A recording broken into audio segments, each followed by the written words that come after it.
What's up, Spartans? I hope everybody is doing well today on this Monday. Hope you guys all had a wonderful weekend. So tonight I wanted to talk about the perfection mentality. In a couple of conversations that I had this weekend, this comes up often when you start working with new clients, or also clients, once they get to a certain point, then they start to look to perfect things. And the fact of the matter is, the perfection mindset haunts a lot of us. Some of us in our health and fitness, some of us in other areas of my life, our life. I know for myself personally, sometimes it can be around health and fitness, but it also can come in your relationships or your professional life. Now, the perfection mentality, it's good. It's a noble thought, right? We want everything to be perfect. We want to strive to be the best that we possibly can be, and we just want to have straight A's all the time. And we want to be perfect in our sports teams, and we want to be perfect in everything that we pursue. Every goal that we want, that we set out in front of us, we want to be perfect, and we want to achieve that goal. The fact of the matter is, none of us are perfect. And the brutal honesty of it is, when we get into that perfectionist mindset, one of two things usually happens. We're either our worst enemy, meaning we completely beat ourselves up, don't look at what we have done or the progressions that we have made, and only focus on all the negative areas or all the faults that we have or all the areas that we could possibly improve. Not a good thing, right? We got to stay positive. We got to look at those wins and keep working to improve on our faults, improve on our shortcomings. Not be perfect, because none of it's going to be perfect. We're always going to be in an ebb and flow. The second thing that happens with the perfectionist mentality is, sometimes I think we use it as a way to get out of something, or more importantly, as a way not to pursue something new. We say, oh, you know what? It's not a perfect time to get started. Or before I start this business, I have to have a perfect business plan. I have to have the perfect marketing, and I have to have the perfect logo. Before I get into this relationship, or before I start dating again, everything's got to be perfect. This person has to like these things. It has to look like this. They have to enjoy these things. But again, that's just an excuse.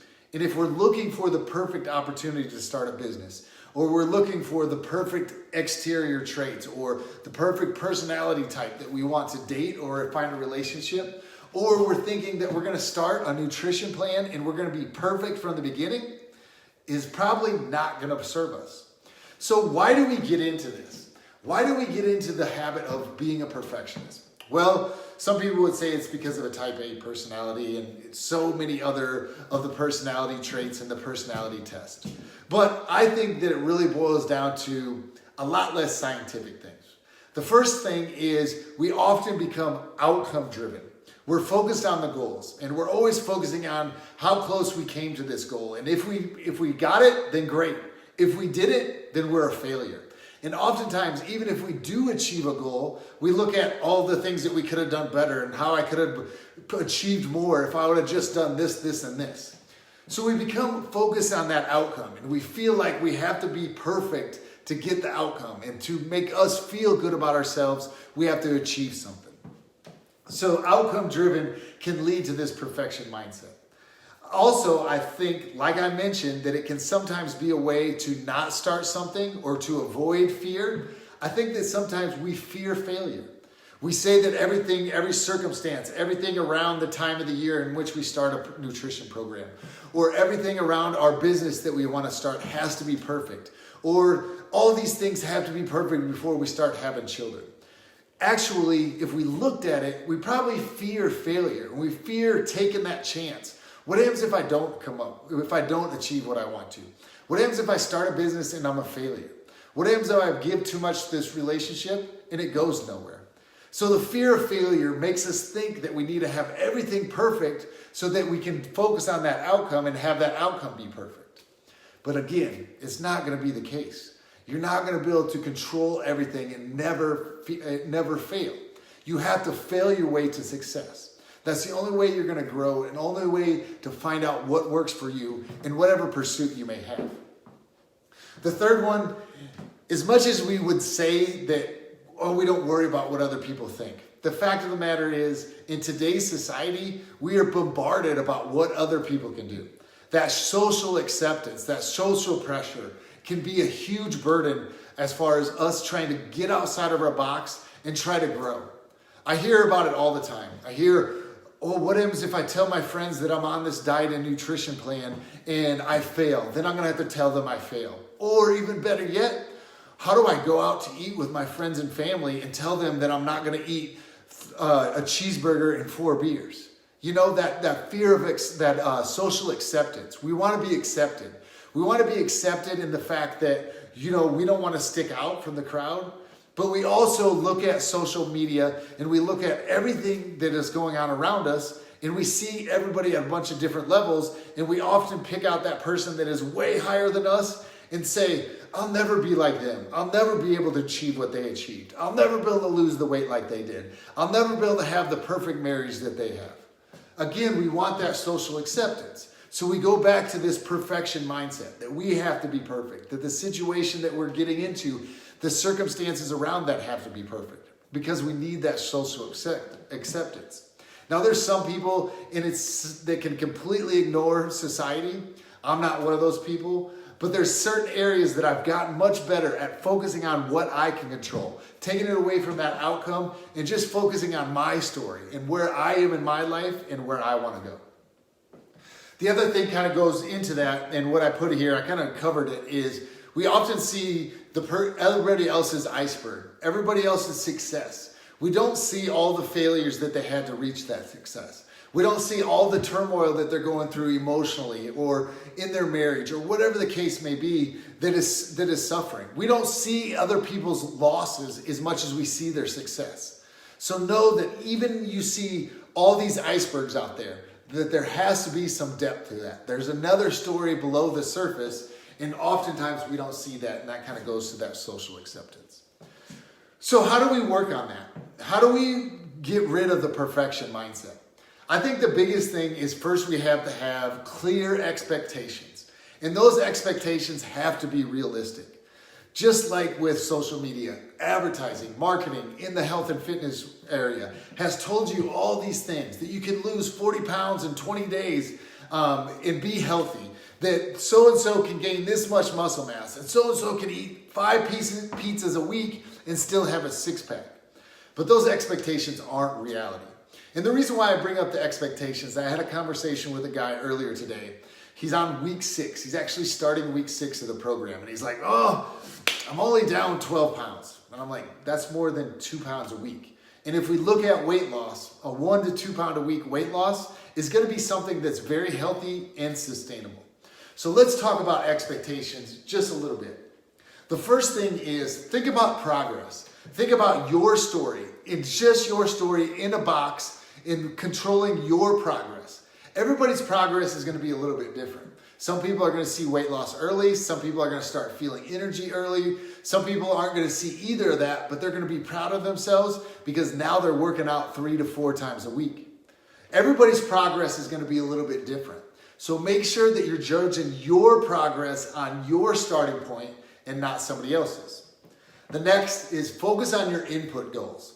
Focus on goals that you can control. The output, the outcome is not always in your control. There's a lot of circumstances that you may not be able to see, a lot of variables that may come about that you don't have a lot of control over.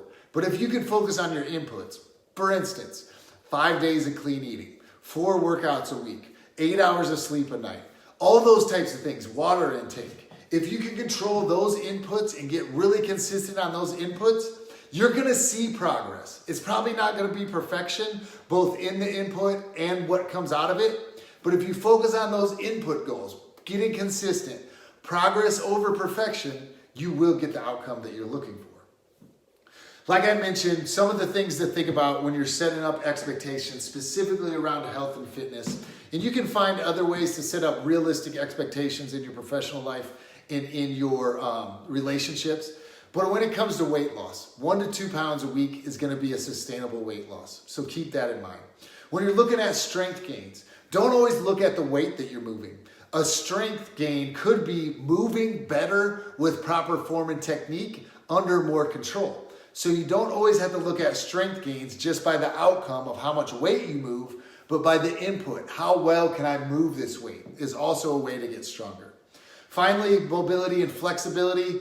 Those got to be really controlled by the input goals, because they don't show a lot of results for a long time.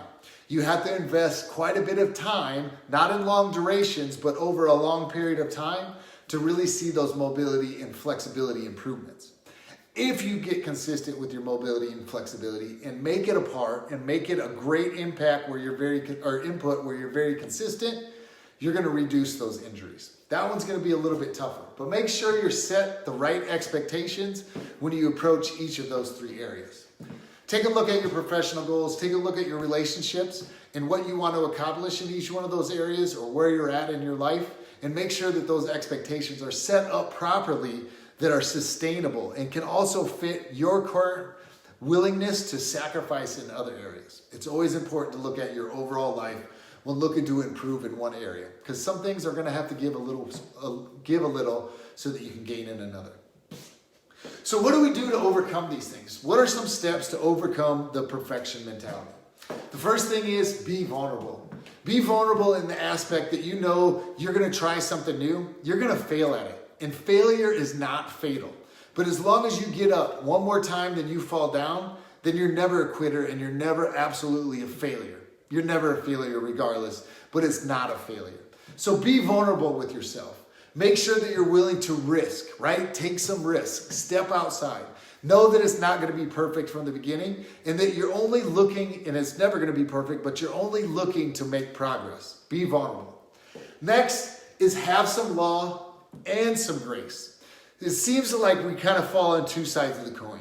Either we've got a lot of law for ourselves, we're really willing to beat ourselves up and tell us how bad we are, or and not have any grace, or we got so much grace for ourselves that we never hold ourselves disciplined. We never hold ourselves to our obligations or too accountable to ourselves.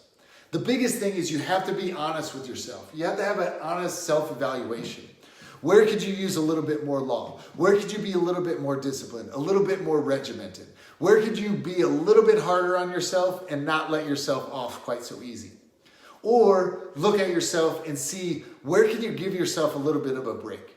Where can you have a little bit of grace and be proud of the things that you have accomplished and still continue to work forward? Give yourself a break. Don't be your worst enemy. Be your greatest cheerleader. But in both of these instances, whether you need more law or you need more grace, you have to have an honest self-evaluation with yourself and look at what you want to accomplish and what is that low-hanging fruit that can help you get closer to it. Finally, approach yourself as you would your children. Oftentimes, if a child walked up to us and they were upset that they weren't perfect, what would you do? What would you say to them? Would you sit them down and be like, you damn right, Addison, you weren't perfect and I expect perfection? No, you wouldn't do that. But we seem like when we get to be adults, and especially when we're coaching ourselves or parenting ourselves, that's how we act, right? It's got to be perfect meals. It's got to be perfect workouts. I got to have the perfect form and technique on every exercise. But approach yourself as if you were approaching your own child and they were having that perfection mentality. It takes a lot of self-evaluation and it takes a lot of vulnerability to do that for yourself. But that's the best way to build accountability. You can be accountable to me, you can be accountable to Imelda and Matt or anybody else in your life. But if you really want to accomplish things, you have to be honest and accountable to yourself. So do you have the perfection mentality? I know that sneaks in on me sometimes. But when I think about some of these things, progress over perfection, focus on my inputs over my outcomes, have realistic expectations, and making sure that I'm evaluating myself both from the law and the grace, but very vulnerable and being honest with myself. So think about it. I hope you guys enjoyed tonight's call. We'll see you again on Wednesday night, in which we'll talk a little bit on nutrition and workouts. I hope you guys are doing well. Peace.